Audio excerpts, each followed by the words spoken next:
6 de julio del Evangelio según San Mateo. En aquel tiempo, mientras Jesús hablaba, se acercó un personaje que se arrodilló ante él y le dijo: «Mi hija acaba de morir, pero ven tú, ponle la mano en la cabeza y vivirá». Jesús lo siguió con sus discípulos.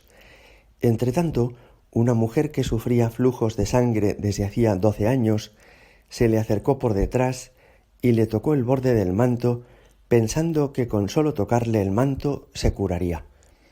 Jesús se volvió y al verla le dijo: «Ánimo, hija, tu fe te ha curado». Y en aquel momento quedó curada la mujer. Jesús llegó a casa del personaje y al ver a los flautistas y el alboroto de la gente, dijo: «Fuera, la niña no está muerta, está dormida». Se reían de él. Cuando echaron a la gente, entró él, cogió a la niña de la mano y ella se puso en pie. La noticia se divulgó por toda aquella comarca. Palabra del Señor. Seguramente recordáis aquella leyenda antiquísima de la mitología griega en la que se hablaba de un personaje, el rey Midas, rey de Frigia, que era hijo de Gorgias y padre de Zoe, que tenía una propiedad mágica y misteriosa, y es que todo lo que tocaba lo convertía en oro. En estas leyendas de la mitología griega, de alguna manera se plasman los valores y las aspiraciones de los hombres que las inventan. Y concretamente esto nos hace ver que en la cultura occidental muchas veces hemos valorado más que ninguna otra cosa la riqueza económica, el oro y todo lo que hace al hombre poderoso y rico. Pero el rey Midas nunca existió. Aquello no deja de ser más que una leyenda, un cuento. Y sin embargo, hoy, cuando escuchamos este Evangelio, entendemos que las manos de Jesucristo son infinitamente más poderosas y que además Él es real, no es un cuento ni una leyenda. Efectivamente, de las manos de Jesús sale un poder, no un poder que transforma las cosas en oro, sino un poder que sana hasta lo profundo de cada persona. Así lo entendía el padre de aquella niña que había fallecido, que le dice a Jesús: «Ven tú, ponle la mano en la cabeza y vivirá». Y así lo entiende también aquella mujer que llevaba 12 años con flujos de sangre, que se acerca a él pensando: si toco su túnica, es decir, si toco la túnica que él está tocando, que él está vistiendo, me curaré de mi enfermedad. Efectivamente, así ocurrió. Esta mujer toca la ropa de Jesús y queda curada de su enfermedad. Después, probablemente, de haber intentado un montón de métodos, de médicos y de remedios caseros o pseudoprofesionales, lo que salvó a esta mujer fue Jesús. Lo mismo podemos decir de la niña, la hija de este señor. Dicen que estaba muerta y de hecho están ya tocando melodías fúnebres los flautistas en su casa. Pero cuando llega Jesús y le pone la mano, le coge a la niña de la mano, ella se puso en pie. ¿Qué es lo que tienen las manos de Jesús que transforman las cosas?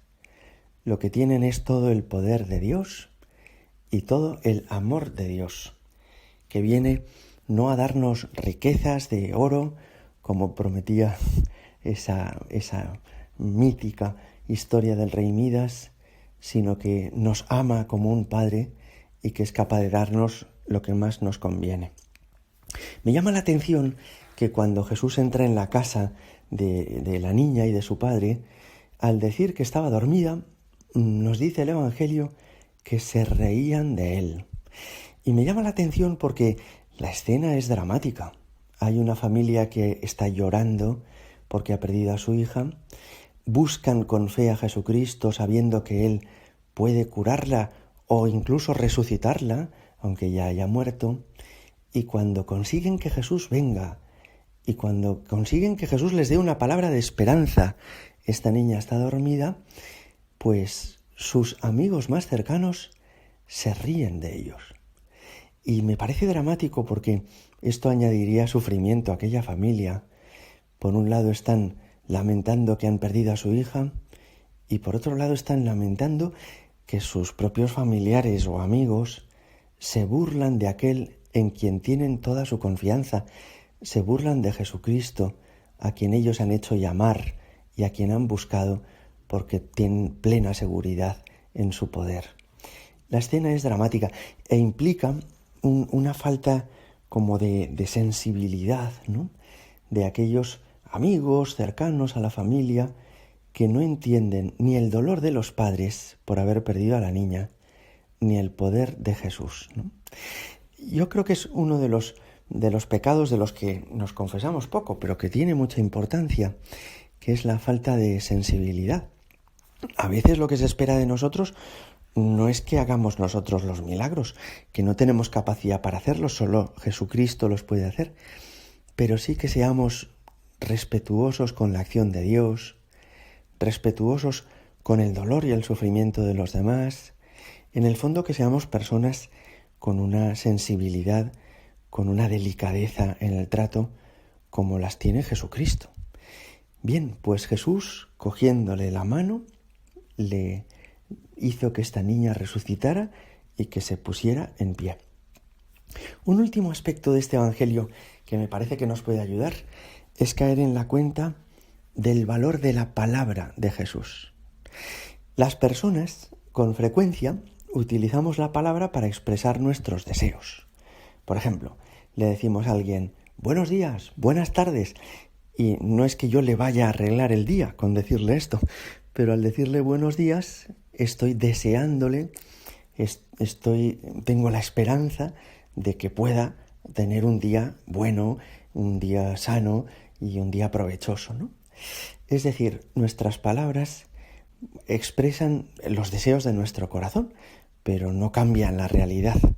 Por mucho que yo le diga a alguien buenas tardes, no voy a mejorarle la tarde. Por el contrario, Dios con su palabra transforma la realidad.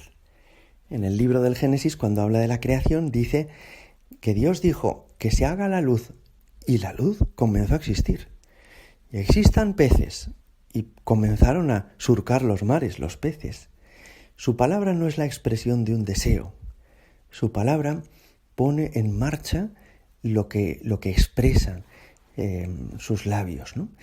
Y eso quiere decir que su palabra es creadora, que cuando Él dice a alguien algo, se cumple. Cuando Jesús dice buenos días, te arregla el día. Cuando Jesús dice la paz con vosotros, se disipan todas las ansiedades y angustias. Y cuando Jesús dijo la niña no está muerta, está dormida, ya estaba obrando el milagro. Hoy le pedimos al Señor, Jesús, háblame al corazón. Dime esas palabras que se realizan, que no son solo expresión de un deseo.